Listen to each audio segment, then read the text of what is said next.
18 ex-militants who are on the Amnesty program of the federal government have graduated as private pilots at the African Union Aviation Academy in Johannesburg, South Africa.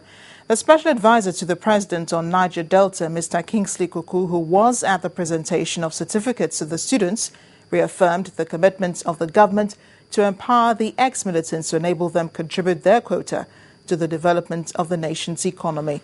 He announced that the 26,358 persons who embraced the federal government's amnesty program will be trained in various fields before the end of 2013.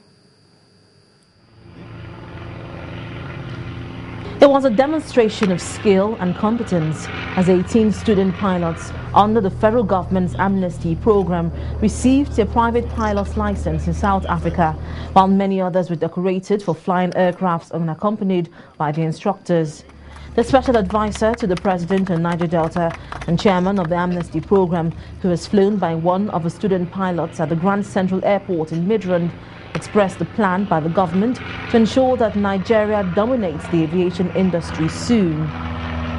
All over the world, not just in Nigeria, the best every government can give to our people is free education and attitudes, programs that will lead to skills acquisition by our citizens.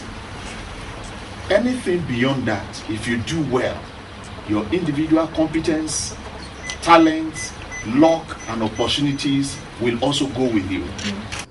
The chairman of the amnesty program assured the students that the federal government will support them to enable them secure their commercial pilot's license. The principle is that we have told Nigerians that we are training pilots. So it's important that we fly with them. They must test their flying ability first with our lives before we endanger other people likely.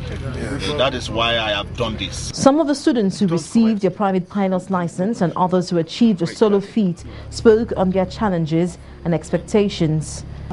This is basically from the Niger Delta struggle. The government deemed it necessary to train some of us in aviation. People have been trained in different courses, but we choose aviation. We think it's achievable, it's doable, that we get trained in aviation and fill in the spaces and the gaps that is in aviation in the country. My experience here has been one of the best all my life because I never thought of making it down to this place. So my coming down to this place was something that I really enjoyed. The 18 students who obtained their private pilot's license were presented with their licenses, while others who have attained the status of flying solo were decorated. 50 students under the amnesty program are being trained as pilots in South Africa.